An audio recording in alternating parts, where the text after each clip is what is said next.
మిత్రులందరిని ఒకటే కోరుతున్నా, ఇవాళ కొన్ని రాజకీయ పార్టీలు అంటాయి బలహీన వర్గాలకు అవకాశం ఇస్తే గెలువరేమో అనే అపవాదు పెట్టే ప్రయత్నం చేస్తారు.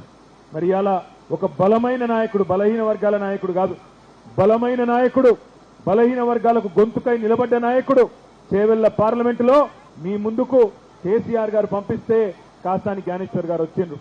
మరి బలహీన వర్గాలకు రాజ్యాధికారం కావాలి అనే మాట, అనే డిమాండ్ ఏదైతున్నదో అది నెరవేరాలి అంటే అవకాశం వచ్చిన ప్రతిసారి దాన్ని అందిపుచ్చుకోవాలి, గెలిపించి మన సత్తా మన దమ్మేందో చెప్పి చూపెట్టాలనే మాట నేను మీకు విజ్ఞప్తి చేస్తా ఉన్నా.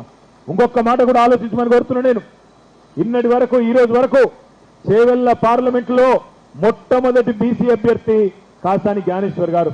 ఈ నియోజకవర్గం పుట్టినప్పటి నుంచి ఇప్పటి వరకు మొట్టమొదటి బీసీ అభ్యర్థి ప్రధాన పార్టీల నుంచి. మీరు ఆనాడు మొట్టమొదటిసారి చేవెళ్ల పార్లమెంట్లో జైపాల్ రెడ్డి గారికి అవకాశం ఇచ్చినారు, తర్వాత విశ్వేశ్వర రెడ్డిని గెలిపించినారు, తర్వాత మొన్న రంజిత్ రెడ్డిని గెలిపించినారు. ఈ రోజు మనందరం కూడా ఎవరమైనా కావచ్చు, ఓసీలు కావచ్చు, ఎస్సీలు కావచ్చు, ఎస్టీలు కావచ్చు, మైనారిటీలు కావచ్చు, బీసీలు కావచ్చు, అందరం ఒకటైదాం. ఇవాళ కాసాని జ్ఞానేశ్వర్ గారి ఓటేసి బ్రహ్మాండమైన తో గెలిపించుకుందామనే మాట నేను మీకు విజ్ఞప్తి చేస్తా ఉన్నా. అంబులెన్స్ ఓనియండి, తమ జరగండి సార్. అరే పడుతాం, అరే పైసా పడదాం.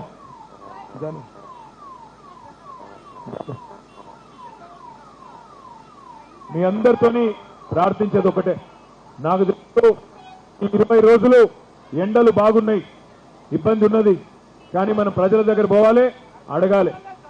అరిచేతిలో వైకుంఠం చూపెట్టి అధికారంలోకి వచ్చిన కాంగ్రెస్ పార్టీ మాటలు ప్రజలకు గుర్తు చేయాలి, అడగాలి. రైతులని ఏమైంది, 2 లక్షల రుణమాఫీ అయిపోయిందా అని అడగాలి.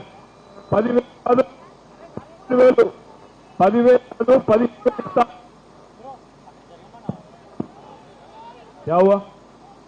10,000 కాదు 15,000 ఇస్తా అన్నవే, ఎక్కడ పోయింది 15,000 అని అడగాలి. 9 జెండాలంటే కొద్దిగా డిసెంబర్ చెప్పిన మాట, పెళ్లి చేసుకుంటే ₹1,00,000 కాదు బంగారం చెప్పిన మాట గుర్తు చేయాలి. ముసలిళ్లకు ₹4,000 ఇస్తా 100 రోజుల్లో అని చెప్పిన మాట గుర్తు చేయాలి. మహిళలందరికీ ₹2,500 ఇస్తా 100 రోజుల్లో అని చెప్పిన మాట యాద్ చేయాలి. 1, 2 కాదు, ఎన్నో మాటలు అరిచేతిలో వైకుంఠం చూపెట్టి ప్రజలను మోసం చేసి ఇవాళ మళ్ళొక్కసారి తిరిగి మోసం చేయడానికి వస్తా ఉన్నది కాంగ్రెస్ పార్టీ. మీరందరూ బాహుబలి సినిమా చూసిరా? బాహుబలి పార్ట్ 1 చూసిరా? పార్ట్ 2 కూడా చూసిరా? లేదా?